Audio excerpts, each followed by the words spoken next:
le sénateur d'avoir répondu à notre invitation. Je vous en prie. Alors, d'entrée de jeu, monsieur le sénateur, comment avez-vous vécu ce mois de juin qui est à son dernier jour au Togo, juin 2025, comment l'avez-vous vécu? C'est plutôt bizarre. Moi, je sors et j'ai eu la chance de ne pas tomber et véritablement dans des troubles où les enfants, bon, à part samedi matin où je crois que j'allais à la pharmacie, les enfants posaient des barricades quelque part vers Agouin, et au niveau du cimetière à gauche là. Et quand j'ai cherché à savoir, les enfants disaient que non, qu'ils vendent du carburant frélaté et que le gouvernement les empêche de vendre Et j'ai commencé à rire. Et ils me disent, pourquoi j'ai ri? J'ai dit, mais je dois rire, vous-même ce que vous dites là. Dans tous les pays, quand vous menez une activité commerciale, vous êtes tenu de verser des taxes. Vous êtes tenu de payer des taxes à l'État. Prenons l'exemple du pays à côté de nous, le Bénin.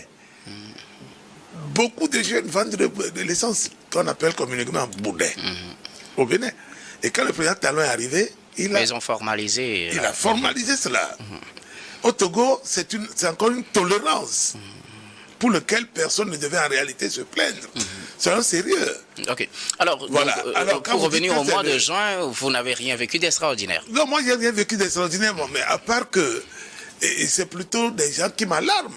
À 23h, minuit, les gens m'appellent, les militants m'appellent, tu as appris ce qui se passe encore, sénateur, honorable, vénérable, que oui, que quelqu'un, on a tabassé une vieille dame quelque part. Je dis, vous êtes sûr? Parce que les gens sont tellement habitués au montage que je ne sais même plus qui croire. J'ai vu un jeune homme qui est largement mon petit frère, hein? Un jeune homme gentil, je connais ses activités, qui ne sont pas vraiment catholiques, et on le présente qu'il est officier de l'armée togolaise.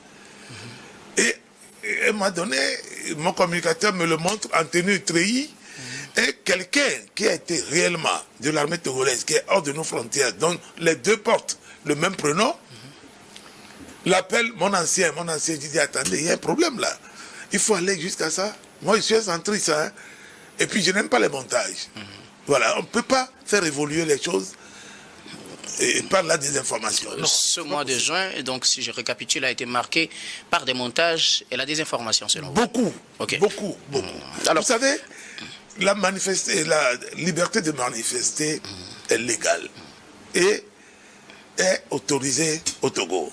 Mais, attention, il faut que le gouvernement ait en face de lui un ou des répondants. Mais si vous refusez, vous vous mettez en marche de la loi et vous serez traité en tant que tel. Voilà. Alors, monsieur le sénateur, je voudrais rappeler que d'abord, les 5 et 6, il y a eu des manifestations au Togo. Et aussi, du 26, 27 et 28 également, il y a eu des manifestations au Togo. D'ailleurs, le gouvernement a sorti un communiqué sur ces manifestations. Nous y reviendrons tout à l'heure. Votre réponse, je ne sais plus trop si cette réponse, je dois vous demander, vous, en tant que sénateur, ce que vous avez fait pour peut-être apporter votre solution à ce qui s'est passé. Mais si vous dites que vous n'avez rien vécu, c'est normal. Je suppose que vous n'avez rien fait donc. Mais non, qu'est-ce que vous voulez que je fasse? Le Sénat, c'est une institution, chef. Oui, je parle de vous en tant que sénateur, hein, voilà. Des sénateurs. Voilà. C'est une institution. Et moi seul, je ne peux rien faire. Ça, il faut que ça soit extrêmement clair pour tous les. Maintenant, est-ce que le Sénat fait quelque chose dans une telle situation? Oui, puisque je reviens du Sénat comme ça. Bien sûr. Voilà, c'est maintenant que le Sénat, y compris les médias en ligne, le numérique, les TikTok, des choses comme ça. Attendez, la Chine où TikTok est créé, TikTok n'est pas utilisé pour ce genre d'activité. Quel genre d'activité? Appeler à la haine, et à la violence, à la désobéissance, etc. Les montages de toutes sortes, vous allez en prison. Ça, ça veut dire que vous reconnaissez qu'il y a eu des appels à des manifestations, à la haine et à tout ça là? Oui, non, je ne peux pas dire que je ne reconnais pas ça. Okay. Ça, je reconnais. Maintenant, qui appelle? L'invisible ou bien qui? Qui est responsable de ces actes. C'est pour cela que je vous dis que je n'ai rien vécu. Et ce que j'ai vécu par contre, et ça je vais vous le dire, et ça m'a fait sourire, c'est quand 2 ou 3 partis politiques plus un certain nombre d'organisations de société civile ont appelé plutôt à la désobéissance civile. Et les 23, 24, 25. Voilà. Et ANC, FDR, et puis les partis, les associations de la société civile. 26, 27, 28. Oui, alors j'ai commencé par rire. Alors que les jeunes avaient déjà lancé pour eux, je crois le 26, 27, 28. Bon, alors, et j'ai commencé à sourire, j'ai dit, mais attendez, avec ça, vous voulez que nous avançons comment dans notre pays? On ne peut pas avancer, ça ne fait pas bien. Au moment où vous vous lancez, vous êtes allé payer vos cautions, parce que nous avons payé depuis 3 semaines les cautions pour les élections locales. Et ces partis politiques étaient avec moi au Trésor pour payer les cautions pour les élections. Alors, finalement, je me suis dit, mais on est où? On fait quoi? Et les gens veulent évoluer comment? Ça y est, c'est devenu comme excusez-moi le terme, de l'opportunisme. Ok. Alors, monsieur le sénateur, nous allons aborder le communiqué même du gouvernement, oui. Puisque au moins le gouvernement a sorti un communiqué en date du 29 juin, communiqué qui revient sur un certain nombre de choses pour mieux le comprendre et comprendre peut-être la position officielle. Vous, en tant que sénateur, nous vous prierons de pouvoir répondre à certaines de nos questions.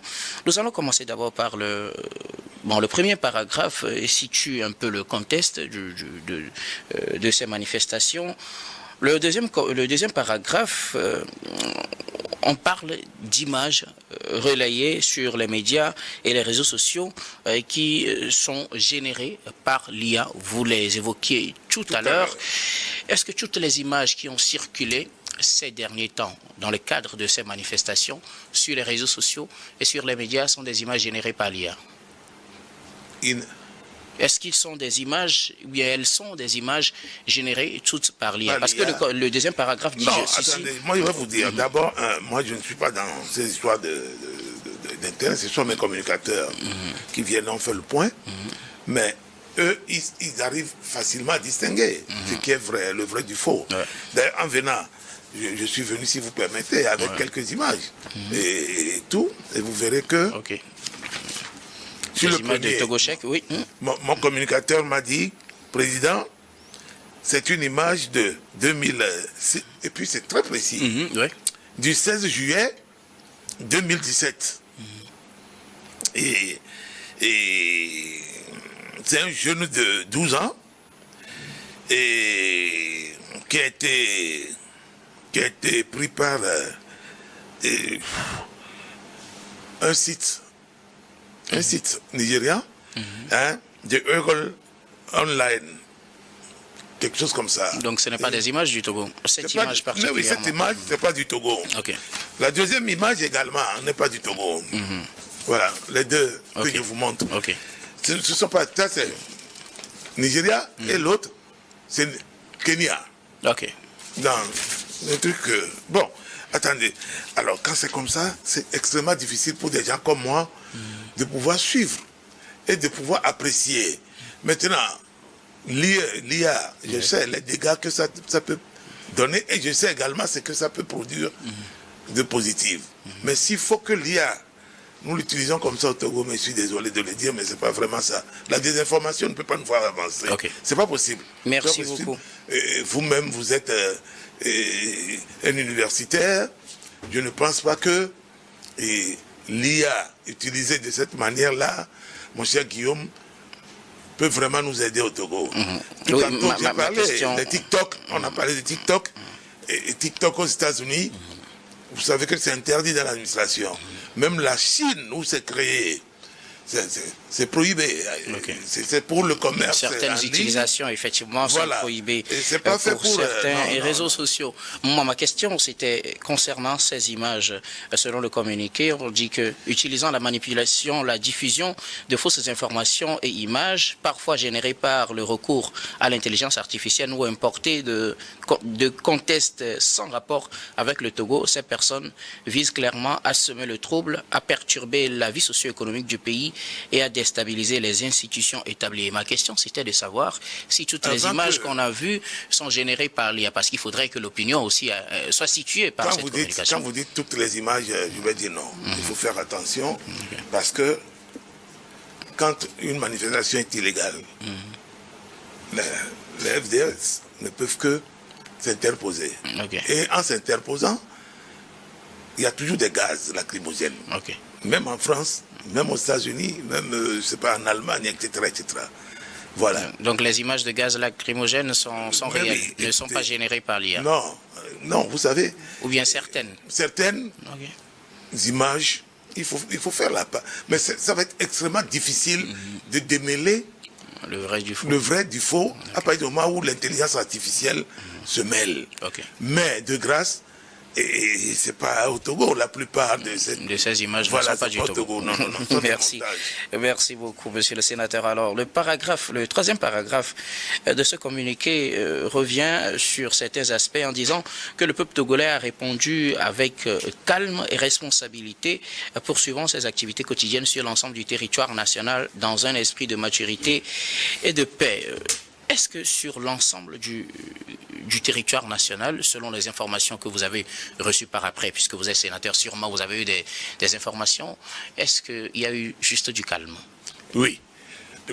Et je crois que vous allez être d'avis avec moi que dans tous les pays du monde, c'est les capitales qui sont toujours secouées. À part les capitales, tout le monde se connaît tellement que dans la plupart des cas, ça commence souvent par les capitales. Oui, je connais le Togolais. Je prends un exemple bien précis. C'est Dany, c'est moi là-bas, où tout le monde se connaît. Le gars dit non.